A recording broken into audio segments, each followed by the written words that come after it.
네, 마침내 5월 물가지표 CPI가 발표가 됐습니다. 어제 이 시간을 통해서 언급을 드렸었던 더블 4이라고 하죠. 이 CPI와 근원 CPI가 동시에 4%대로 나오는 최악의 상황이 나오지 않음에 따라서 일단 증시는 안도하는 분위기였습니다.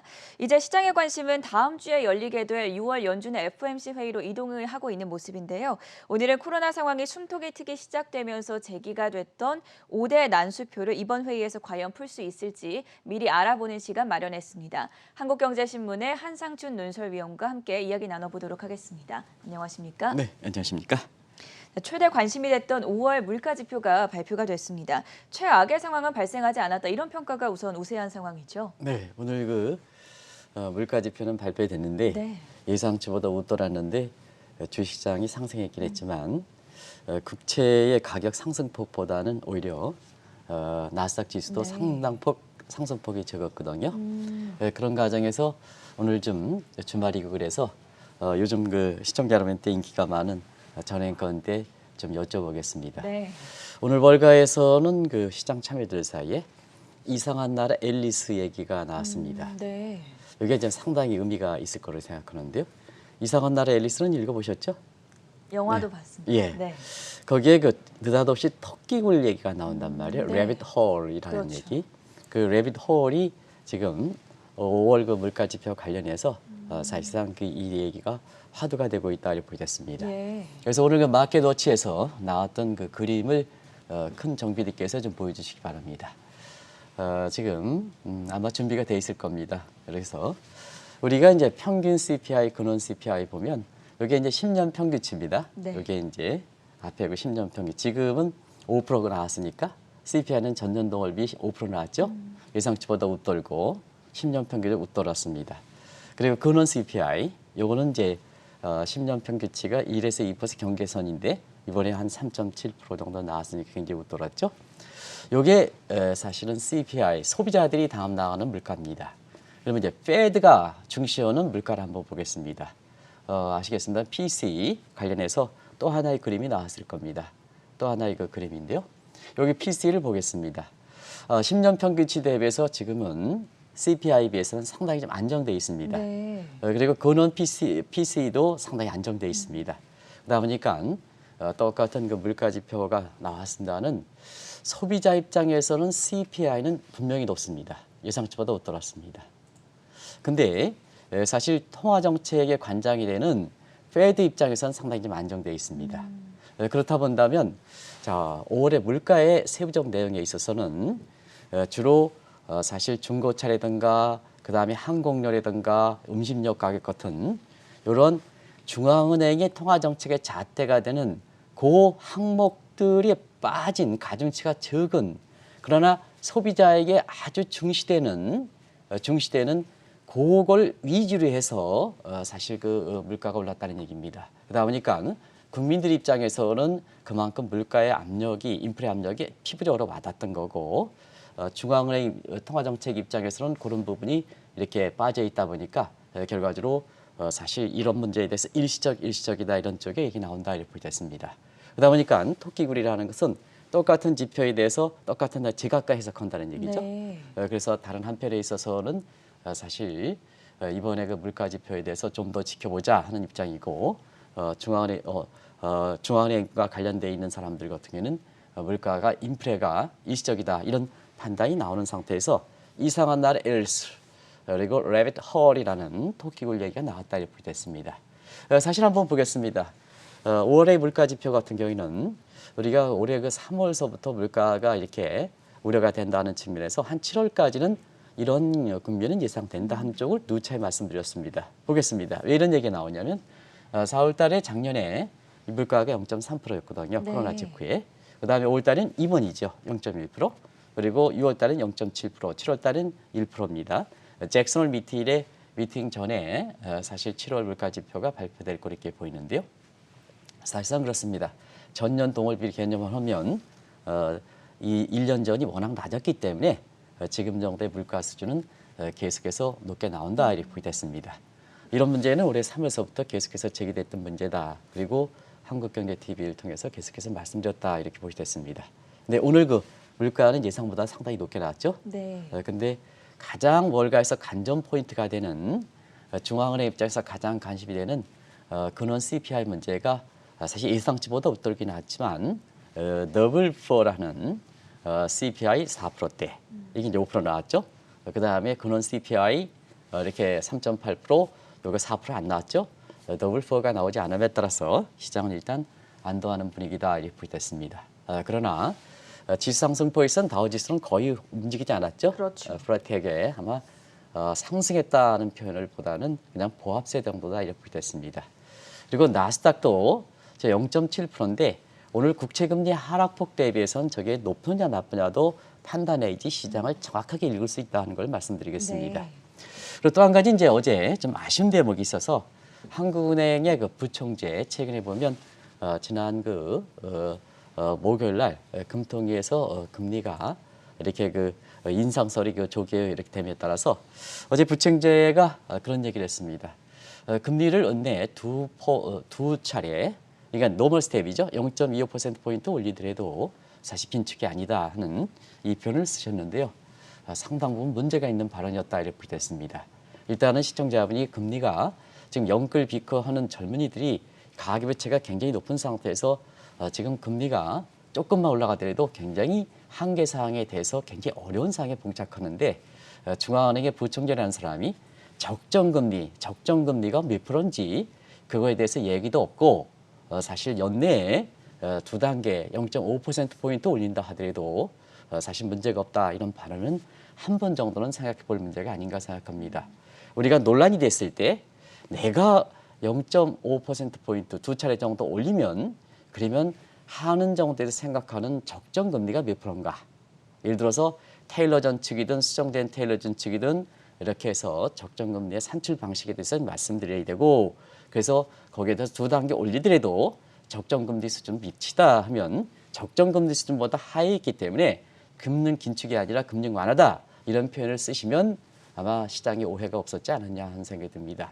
그런 점에서 사실 지금은 정말로 영끌비커했던 가계부채가 이미 위험수위가 도달한 상태에서는 중앙은행의 직접적인 당국자가 이렇게 얘기하는 것은 좀 아쉬운 대목이 있었다. 워낙 요새 물가라든가 금리 문제, 테이퍼링 문제가 관심이 되다 보니까 네. 말 한마디마다 한국경제TV에서 한번 보시기 바랍니다. 이게 시청자분한테 얼마큼 민감한 사항이라 말 한마디 하더라도 뉘앙스도 굉장히 중시해서 방송하지 않습니까? 그만큼 민감한 사항이기 때문에 정책 당국자의 마음은 시장의 우월적지에서 시장을 생각하지 않고 근거가 명확하지 않은 상태에서 이렇게 사실 개인적 의견을 발휘하는 것은 시장의 혼란을 초래한다는 걸 꼭 좀 말씀드리겠습니다. 오늘 시장 움직임에서 특징적이었던 부분은 똑같은 물가지표의 증시보다는 오히려 채권 가격이 더 오른 모습인데요. 왜 이런 현상이 나타났습니까? 저는 오늘 만약에 한국경제TV 방송에 제가 진행한다면 네. 증시 움직임보다는 채권 움직임에 더 주력했다는 걸 말씀드리겠습니다. 오늘 시장의 움직임은 채권 금리다 이렇게 됐습니다. 왜 그러냐면 똑같은 물가 지표에서 나스닥 지수가 가장 많이 나스닥보다도 채권 가격이 더 많이 올랐습니다. 여기 금리가 떨어진 것은 채권 가격이 그만큼 올랐습니다. 그런 과정에서 어제 시청자분한테 그런 말씀을 드렸습니다. 저는 그것도 기억하시겠습니다는 물가지표 앞두고 증시에서 채권 쪽으로 머니 무브 현상이 된다 하는 이 흐름을 좀 주목하실 필요가 있다는 말씀을 드렸었는데요. 오늘 똑같은 물가지표에 대해서 안도의 한심을 씌웠다 하더라도 주식의 상승폭보다는 채권 가격의 상승폭이 그만큼 컸다 이렇게 됐습니다. 이런 과정에서 한번 여기 이제 프로테이지로 나옵니다는 한번 보겠습니다. 월가에서 미국의 국채금리 관련해서 국채금리는 프레시 크래시 굉장히 급락했습니다. 한번 일중가 그다음에 가장 정점이 달았던 지난 5월 12일 대비해서 지금의 국채금리가 얼만큼 떨어졌는지 보겠습니다. 오늘 하루 CPI 발표됐을 때가 아마 8시 한 30분 전이었을 겁니다. 그에 반응해서 국채금리가 1.52% 있습니다. 그 후에 급락해서 마감에 1.42, 1.44. 제가 잡을 때는 1.44입니다. 예. 마감 전에 잡히기 때문에 우리가 새벽 1시서부터 이렇게 미국 시장을 보면서 하는데요. 마지막 원고를 보낼 때가 사실 4시, 5시 마감 직전에 이렇게 합니다. 그런데 조금 더 떨어졌더라고요. 1.4인가요? 이렇게 떨어졌더라고요. 그래서 굉장히 급락한 모습을 보였습니다. 그래서 이렇게 거고요. 그 다음에 5월 10일 대비해서 1.70에 지금 1.44%거든요. 굉장히 많이 떨어졌죠. 그러면 채권 금리가 이렇게 떨어졌다는 것은 프레시 크래시였다는 것은 채권 가격의 스카이 로켓팅, 그만큼 반비례가 스카이 로켓팅 현상이 발생했습니다. 어제 모르긴 몰라도 한국경제TV에서 증시에서 채권 쪽으로 이렇게 머니 무브 현상을 주목하실 필요가 있다 하는 쪽을 말씀드리면서 어제 채권을 그 얘기를 이렇게 들으시고 채권을 좀 사놓으셨으면 오늘 좀 돈 좀 벌었지 않겠느냐 하는 생각이 듭니다. 개인적인 생각입니다. 그러면 왜 이렇게 채권 금리가 이렇게 떨어졌을까 하는 측면에서는 한번 채권 금리를 결정하는 요인을 한번 보겠습니다. 앞서 그 수급 요인이라 하는데요. 수급 요인은 근본적 요인은 아닙니다. 결과로서 나타나는 거죠. 결과로서 어떤 분 금융사 CEO도 이렇게 그 펀더멘탈 대비해서 수급 요인이라는 표현을 쓰는데요. 수급은 결과로서 나타나는 여기죠. 네. 사전적으로 되는 건 아니지 않습니까? 그런 점에서 근본적인 문제를 한번 보겠습니다. 우리가 국채금리는 정책 요인과 경기 요인과 수급 요인이죠. 그래서 오늘 그 물가지표 같은 경우는 경기 요인 때문에 그렇죠. 그리고 앨런 의장이 자 2조 2천을 지금 1조로 낮췄지 않습니까? 그래서 그 방안도 적자 국채 발행보다는 증세. 그리고 앨런 의장이 이렇게 발행과 함께 팽창 지출 정책에 이렇게 사실 그 문제를 제기됐던 한국도 홍당기 부총리께서 적자 국채 발행은 없다 하는 쪽으로 해서 공교롭게도 지금 적자 국채 발행이 굉장히 좀 축소하겠다는 게 일반적 분위기입니다. 그래서 적자 국채 이렇게 축소, 전체적인 규모는 축소시키고 두 번째는 재원 조달도 증세를 하겠다 하니까 적자 국채가 발행이 나오지 않는 거죠. 네. 그럼 국채 금리를 안정시켰다 이렇게 보시도 있고요. 무엇보다도 지금 일본이 회계연도 끝나고 사실 회계연도 전에는 미국 국채를 매각해서 그 엔화 자금을 본금으로 송환하는데요. 이거 누차 한번 지적해드렸습니다. 최근에 일본의 그 적극적인 국채, 또 오늘 중에서도 일본의 적극적인 미국 국채 금리가 이렇게 국채를 매입하는 이런 과정에서 채권 금리가 많이 떨어졌다 이렇게 보겠습니다. 그런 과정에서 자 똑같은 물가 지표를 내서 미국 이렇게 증시보다도 사실상 채권의 가격이 많이 증가했을까 하는 측면에서는 지금은 투자 기점이 2분기 이후 시점을 감안한다 하는 측면에서 5월 이후에 다우지수는 거의 보합이고 나스닥 지수는 상승폭이 그렇게 크지 않았던 것은 결국 2분기 이후에 사실 그 경기적 측면이라든가 기업들의 실적도 어제 말씀드렸습니다는 경제 성장률이 2분기에 10에서 13%의 최고 정점. 그다음에 나중에 말씀드리겠습니다. 기업들의 실적도 어닝 서프라이즈 폭이 상당히 적어질 것이다. 그러면 똑같은 물가 안정이라든가 이런 지표에 대해서도 사실 채권 쪽에 증시에서 채권 쪽으로 머니 무브하는 이런 현상을 이렇게 짚어보실 필요가 있다 이렇게 보겠습니다. 그리고 또 한 가지는 우리가 이번을 계기로 해서 자 우리가 GDP라든가 이런 것도 지표로 바뀌어야 된다 하는 네. 문제. 그다음에 앞서 말씀드린 같이 토끼굴 싸움 아니겠습니까? 자 미국의 국민들은 CPI에서 항공이라든가 그다음에 중고차라든가 이런 건 미국의 사실 자동차에서 피부적으로 와닿는 그거로 인해서 물가는 올라가는데 그래서 국민들은 불안하고 식량 물가도 올라가는데 페드 입장에서는 그런 거 전부 가중치가 적은 상태에서 자 자기의 관심이 돼 있는 이렇게 근원 CPI 그다음에 근원 PC 이런 걸 중심이 되기 때문에 각자 입장에서 토끼굴 싸움 되는 거 아니겠습니까? 이게 토끼굴이 레빗 홀이라는 얘기가 왜 나왔겠습니까? 그러면서 앞으로는 뭐냐? 이 지표 경기와 체감 물가 간에 괴리가 많이 발생하고 있다. 이거를 어떻게 잡을 것이냐 하는 측면도 사실 그 앞으로 물가 지표 개편과 관련해서 한국은행도 꼭 요 점을 좀 염두에 두실 필요가 있다는 건데요. 지금 코로나의 경제 상황이 많이 바뀌니까 자, 이 물가를 그 지표를 개편하는 문제도 그래서 체감 물가와 지표 물가 간의 괴리를 줄이는 것도 오늘 사실 그 5월 물가 지표 발표 이후에 일부 학자를 중심으로 해서 제기됐다 이렇게 보겠습니다. 5월 물가지표 발표 이후에 월가의 최대 관심은 이제 다음 주에 열리게 될 6월 FOMC 회의로 넘어가는 분위기인데요. 이번 회의에서는 상당히 궁금한 점들이 많지 않습니까? 네, 원래 그 이상한 나라의 앨리스에서 사실 그 토끼굴에 이거 벗어나지 못하면 상당히 어려운 상황에 봉착되는 네. 겁니다. 그런 측면에서 지금 5월 물가지표 발표 이후에 자 시장이 굉장히 좀 흐트러지는 모습을 보이고 있는데요. 이런 과정에서 가닥을 치는 게 바로 6월 회의 그리고 길게 보면 8월 달에 있을 잭슨홀 미팅이다. 그렇죠. 왜냐 6월 회의는 그동안 페드 인사들이 인플레가 일시적이다 해가지고 이렇게 마치 합창화돼 됐기 때문에 6월 회의 결과가 그런 결과는 나올 겁니다. 네. 근데 시장에서 얼마큼 먹히느냐 하는 측면이 중요하거든요. 시장에서 얼마만큼 먹히느냐. 지난 4, 5월 달에 시장에서 먹히지 않았다는 측면에서 그래서 페드 인사뿐만 아니라 전 세계의 통화 관련돼서 전문가들이 참여하는 잭슨홀 미팅에서 이게 정리가 되지 않겠나 이렇게 이제 보고 있습니다. 네. 그래서 토큐빌에 봉착해 있던 난관에 궁극적으로 이게 극복해서 이후의 방향이 가닥을 잡느냐 하는 측면에서는 다음 주에 있는 페드 회의, 그 다음에 길게 보면 잭슨홀 미팅에서 결정될 거다 이렇게 보겠습니다. 그 이전까지는 제각각 해석하는 시각들이 많이 나온다 하는 것을 말씀드리겠습니다. 그런 과정에서 6월 그 페드 회의 다음 주 15일에서 16일 날 양일간에 있는데요. 일단은 뭐가 문제가 되는지를 간단히 좀 말씀드리겠습니다. 일단 경제활동 재개가 빠르게 되죠. 사실 이런 문제에 관련해서 또 최근에 그 주가의 거품 문제에 대해서 지난번 회의에 제기됐으니까 이런 문제에 대한 입장이 좀 시장적인 측면에서 좀 관심이 되지 않겠나. 그러면 이제 페드의 본질적인 문제를 한번 보겠습니다.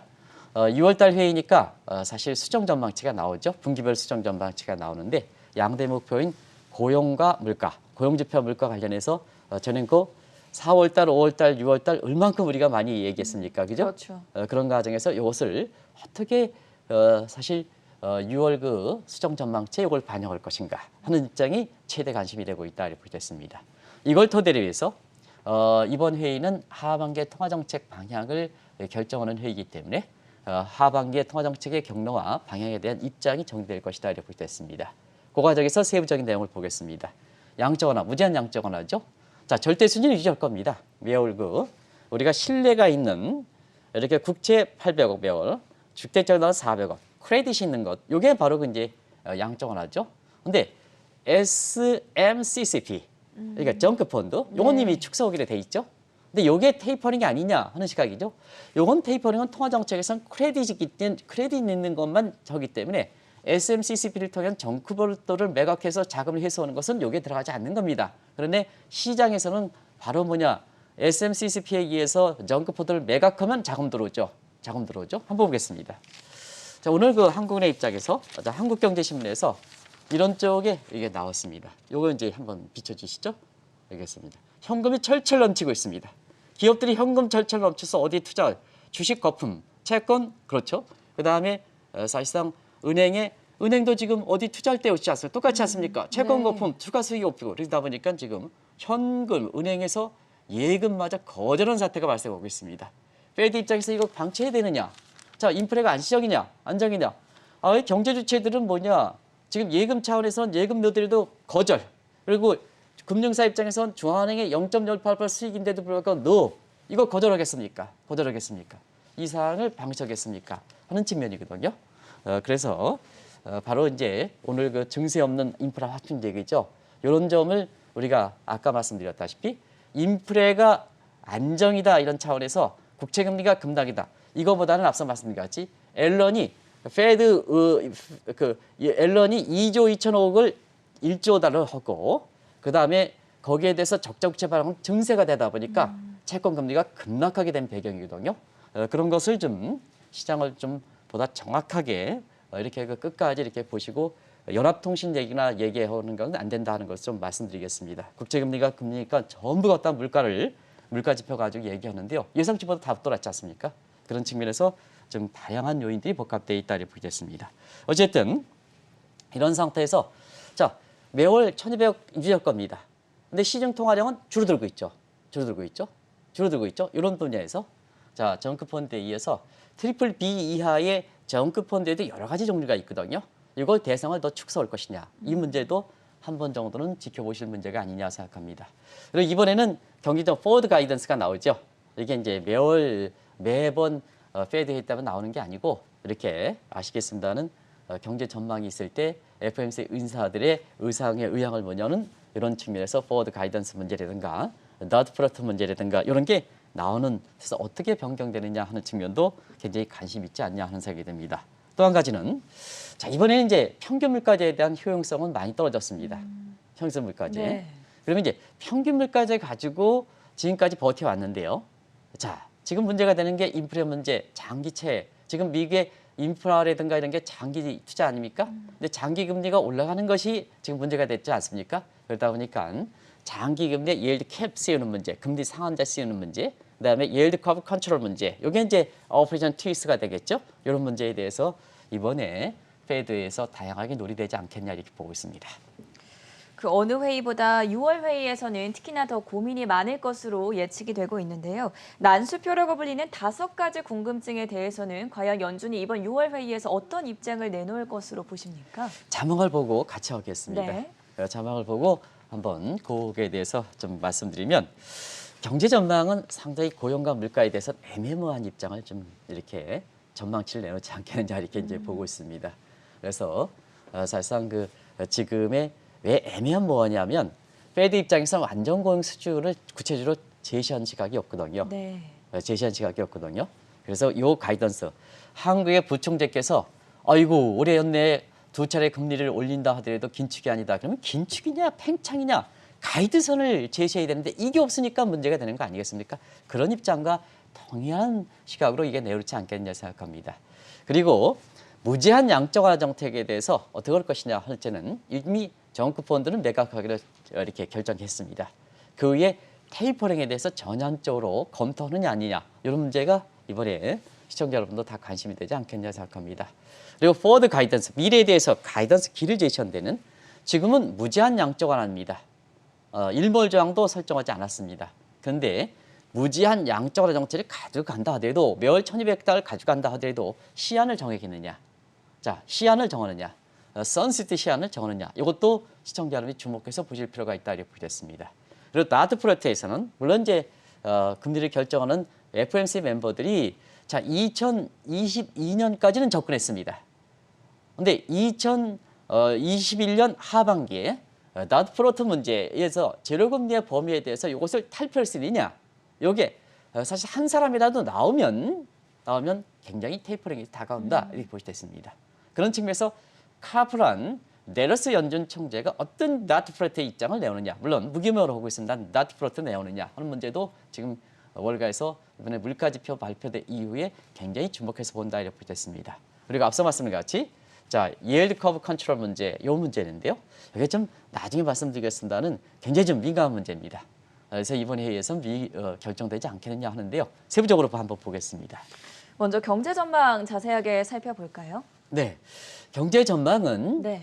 작년 12월 이렇게 페드 전망을 기점으로 해서 완전히 포스트 코로나 체제로 바뀌었다 이렇게 보여졌습니다. 그리고 이것이 계속해서 성장률이 이렇게 올라오고 빨리 올라오고 있다 이렇게 보여졌습니다. 왜 그럴까? 바이든 정부가 국민의 화합과 통합 차원에서 백신 보급을 굉장히 빨리 하고 있습니다. 네. 그리고 다음 달 7월 4일에는 또 하나의 독립기념을 해서 전 국민이 마스크를 벗자 하는 입장으로 이렇게 되고요.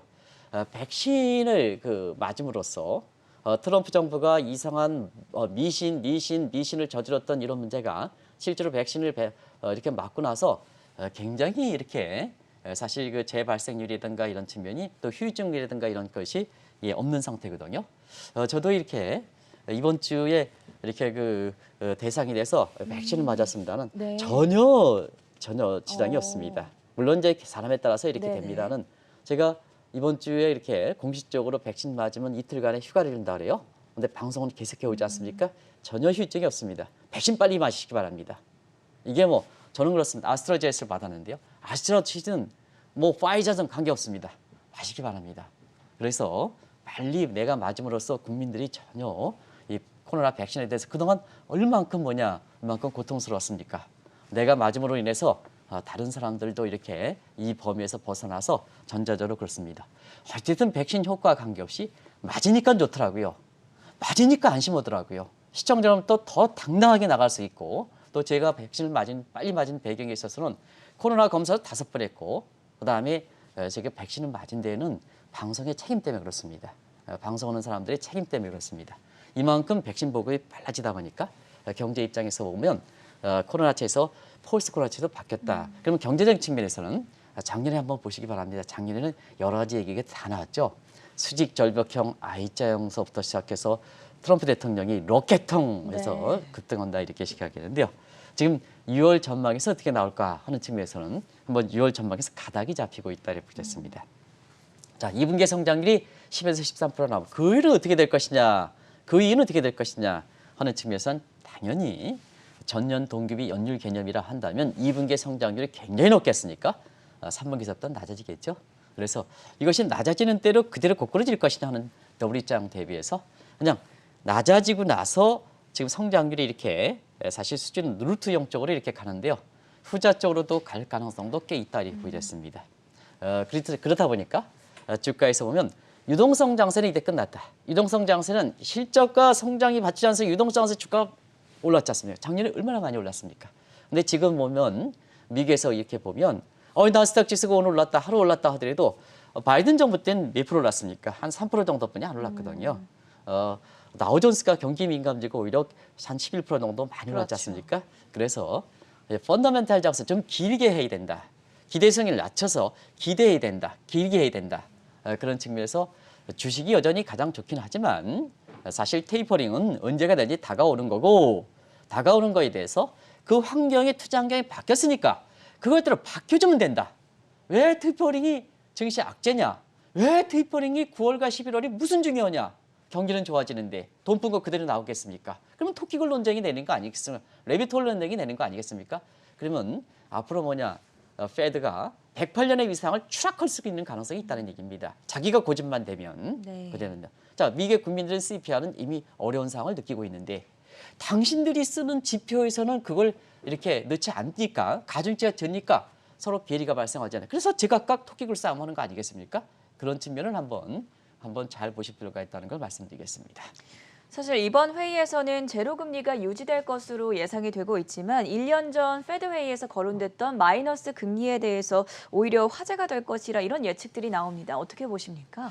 마이너스 금리제. 네. 앞으로 금리 인상 문제는 이런 각도에서 얘기될 겁니다. 우리가 누차 말씀드린 고용이라든가 그다음에 물가 관련해서는 서로가 보는 시각이 다르다 하는 측면에서 자, 이제는 시청자 여러분, 이제는 사실 미국의 그 금리 문제는 고용 지표 그다음에 사실 그 물가 지표 이렇게 달성 여부와 관계없이 앨런 의장이 얘기했던 사항을 잘 보실 필요가 있다는 걸 말씀드리겠습니다. 앨런 의장은 미국 경기에 지금처럼 마이너스 금리제, 유동성 함정 이렇게 마이너스 금리제 그리고 제로금리 상태가 오랫동안 유지해 오는 것이 경기가 어떤 상황이든 간에 미국 경제 입장에서 바람직스럽지 않다는 얘기입니다. 그러다 보니까 사실 유동성 함정을 벗어나야 금리가 재균형하고 금리라는 것은 가격 변수 아닙니까? 금리 올려 대출 하지 마. 네. 금리 올려 기업 투자하지 마. 그다음에 금리가 낮을 때는 자 대출 쓰세요. 그다음에 기업 설비 투자 쓰세요. 이렇게 되는 거죠. 그게 프라이스 메커니즘 아니겠습니까? 그런 측면에서 너무 오랫동안 제로금리, 마이너스 금리 금융이 실제 금리는 마이너스가 되겠죠. 마이너스 금리가 유지했다는 얘기입니다. 그래서 앞으로 이렇게 그 미국에서 보면 금리 인상 얘기는 고용 지표 그다음 물가 지표 달성 여부와 관계없이 이런 각도로서 논의가 될 수 있다는 측면에서 새롭게 앨런 의장이 사실 그 이렇게 금리 인상 이렇게 반영하고 난 이후에 미국에서 물가 금리 인상 논쟁에 대해서 다른 포인트로 전개되고 있다는 것도 시청자 여러분 아시게 될 필요가 있다는 걸 말씀드리겠습니다. 그래서 물가 지표, 고용 지표 달성하느냐, 달성한다, 금리 올려라 이것보다는 지금의 제로금리 상태가 너무 오랫동안 되다 보니까 무기력증이 걸린다. 프라이스 메커니즘 무력증이 걸린다. 그러면 프라이스 메커니즘 무기력증이 걸리면 시장 경제가 제대로 정착되지 않는다는 게죠. 미국은 뭐냐? 민주주의 시장 경제니까 이거 좀 복원시켜야 되지 않느냐 하는 측면에서 이렇게 고용지표 그다음에 물가지표 관계없이 금리 인상 얘기가 나올 거다 하는 것을 말씀드리겠습니다. 그런 각도에서 이번에 앨런 의장이 금리 인상에 대해서 전향적으로 얘기했으니까 페드 입장에서도 이런 문제 고용 목표와 그다음에 이렇게 물가 목표 달성 여부 이것을 어떻게 받아들이냐 하는 문제도 페드의 관전 포인트다. 양대 목표 차원에서 금리 인상을 바라보지 마시고요. 앨런 의장이 경제 컨트롤 타워 입장에서 금리 인상 얘기했으니까 이걸 페드 입장에서 어떻게 발행드리냐 이것도 페드 6월 회의의 관전 포인트다는 걸 말씀드리겠습니다. 페드의 경제 전망과 마이너스 금리제에 대해서 알아봤고요. 이번에는 일드 커브 컨트롤에 대해서 살펴보겠습니다. 채택 가능성이 점점 더 높아지고 있는 이 수익률 곡선 통제 방식 어떤 의미를 지니고 있습니까? 지금 3월서부터 지금까지 한번 보면 페드 입장에서 보면 너무 이제 돈을 많이 뿌려내니까 사실은 인플레 우려되고 자산 거품 우려되니까 장기채 10년분 이상으로 금리가 너무 빨리 올라가지 않습니까? 우리가 보면 자 우리가 예일드 커브 상에서 보면 단저 장고, 단기금리 낮고 장기금리 높은 이런 정상적 yield 커브가 됐을 때는 경기가 회복된다는 이런 시그널을 주는 거죠. 근데 사실은 고용지표 인플레 문제는 일시적이다. 고용지표는 달성하지 않는데 자, 이 yield 커브에 금융의 거품 현상 때문에 금융 현상 때문에 네. 이게 실물 경제에 관계없이 양대 목표 달성 여부와 관계없이 정상적 yield 커브가 다시 말하면 단저 장고의 현상이 가파르게 됐다는 얘기입니다. 가파르게 됐다. 그러면 시장에서 과잉적으로 해석하죠. 뭐냐? 가뜩이나 주가가 올라가고 자산분해 거품이 있고 인플레가 되는데 경기 빨리 올라가? 그럼 뭐냐? 사실 페드 입장에서는 바로 뭐냐? 금리를 올려야 되는 이런 문제가 발생하지 않습니까? 네. 그런 게 지금까지 왔지 않습니까? 그래서 요 문제에 대해서 수익률 곡선의 유용성 문제에 대해서 이번에 페드 회의에서도 어느 정도 검토가 되고 미국의 학교에서 제기되고 있으니까 잭슨 홀 미팅에서 이게 대주제를 설정하고 있습니다. 그래서 테이퍼링과 함께 테이퍼링의 근거가 되는 자 그동안 사실 페드 입장에서 경기 판단 지표로서 굉장히 유용성이 높다 하는 이 yield 커브에 대해서 자 지금은 이제 코로나 사태에서 환경이 바뀌었으니까 경기 판단 지표로서 그리고 지금은 단저 장고의 이런 빠르게 형성되는 상태에서 이 정부 페드 차원에서는 믿고 있는 이런 yield 커브가 굉장히 실물 경제 빨리 회복되는데 인플레 일시적이다. 고용지표를 달성하지 않았다. 서로 미스매치 나지 않습니까? 이런 것과 관련해서 이렇게 잭슨 홀 미팅에서는 보다 페드 인사를 이게 참여뿐만 아니라 다른 사람도 참여했던 사람 입장에서 이 문제가 굉장히 검토되지 않겠나 하는 생각이 듭니다. 만약에 오퍼레이션 트위스트가 어렵다면 장기 금리가 급등하는 것을 막기 위해서 금리 상한제를 설정하는 방법에 대해서는 어떻게 분석하시나요? 네, 오퍼레이션 트위스트 문제는 이번에 사실 검토는 안 될 겁니다. 네. 왜냐하면 사실 그 오퍼레이션은 테이퍼링의 전조 작업이기 그렇죠. 때문에 그런 거론되지 않는다. 그러면 이제 장기채 문제가 오퍼레이션 트위스트 정책에서 단기채를 매도해서 그 재원으로 장기채를 사주는 이런 오퍼레이션 트위스트가 되지 않으면 자 지금 인플레 투자 계획 대부분 장기 투자 이런 계획을 하고 있는데 장기채 금리가 오늘 낮아지긴 했지만 그래도 부담스러운 거거든요. 이걸 어떻게 할 것이냐? yield 캡을 씌우는 문제인데요. 요걸 이제 yield 캡을 씌우는 문제는 자 장기채가 올라가니까 장기채를 사주는 거죠. 어떻게?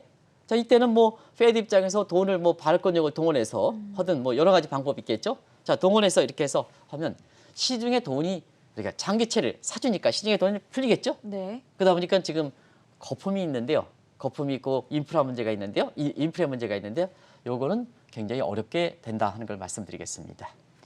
이제 6월 회의가 넘어간다면 8월에 있을 잭슨 홀 미팅에 관심이 쏠릴 수밖에 없을 텐데요. 경기 판단 지표로 수익률 곡선이 얼마나 유용한지에 대해서 논의를 잭슨 홀 미팅에서는 하지 않겠습니까? 네.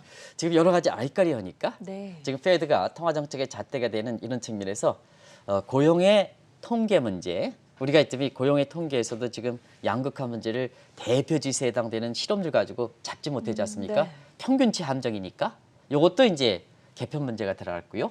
그다음에 GDP도 1990년대 그로스 도메스틱 프로덕트인데 지금 뭐냐 세계가 하나니까 이게 가능하겠느냐. 더더구나 바이든 정부 출범하고 나서 그로스 아웃풋 프로덕트 프로세스 과정에서 그것도 개편 문제. 예. 그리고 오늘 있잖아요. 한번 보겠습니다. 많은 분들이 항공 가격 올랐다, 중국 가격 올랐다. 오케이. 그런 CPI가 많이 올라가는 문제예요. 근데 통화 정책의 잣대가 되는 근원 CPI라든가 이런 측면에서는 안 잡히는 측면이죠. 가중치가 적죠. 자, 그렇다고 해서 중앙은행이 잣대가 되는 근원 PCE, 근원 CPI가 안정됐다. 근데 국민들 입장에서는 불안한데요. 어떻게 하겠습니까? 고집으로 가겠습니까? 개편 문제가 들어가는 거죠. 이런 각도에서 사실 그런 개편의 가장 근원적으로 형성되고 있는 yield 커브에 대한 경기 판단에서 yield 커브에 대해서 이 코로나 이후에 이 많은 K점 구조에서 이 yield 커브가 반드시 페드 입장에서 통화 정책의 잣대가 되는 이론적 근거로서 가장 좋은가 하는 측면에서는 근본적으로 검토가 있지 않겠느냐. 이런 것이 6월 회의서부터 앞으로 진행될 페드 회의 그다음에 8월 달에 잭슨 홀 미팅에 과제가 되지 않겠나 이렇게 보고 있습니다. 이런 점이 시청자 여러분 이렇게 그래서 한마디로 얘기하면 네. 어제 한국은행 부총재가 적정금리 수준을 얘기하지 않고 두 차례 금리를 올리면 긴축이죠. 근데 그게 긴축이 아니냐 하면 적정금리 수준만 낮다. 그러면 그 근거를 제시해야죠. 이와 마찬가지로 지금 코로나 이후에 통화정책 여건이 많이 바뀌고 있습니다. 통화정책 여건이 많이 바뀌니까 사실 과거의 잣대 가지고 들이대면 안 된다는 얘기입니다. 오늘 똑같은 물가지표에서 나스닥 지수 올랐다 하는데요. 오른 것보다도 채권 가격이 더 많이 이렇게 올랐습니다. 이런 점은 이렇게 해서 이런 거 감안해서 이렇게 페드 인사들이 6월 회의에서부터 어떻게 이런 근원적 문제를 잡아갈 것이냐 하는 측면이 그게 난스표고 그 난스표를 제대로 풀어야 페드가 108년 유지했던 위상을 지킬 것이다 하는 문제가 새롭게 이렇게 봉착되고 있다 이렇게 보겠습니다. 월가가 기다리던 5월 CPI 물가 지표가 발표됐고 이제 시장의 관심은 다음 주 열리게 될 6월 FOMC 회의로 이동을 했습니다. 과연 5대 난수표를 중심으로 6월 FOMC 회의에서 이 문제들이 해결될 수 있을지 하나하나 자세하게 살펴봤고요. 지금까지 한국경제신문의 한상춘 논설위원이었습니다. 대단히 고맙습니다. 네, 고맙습니다.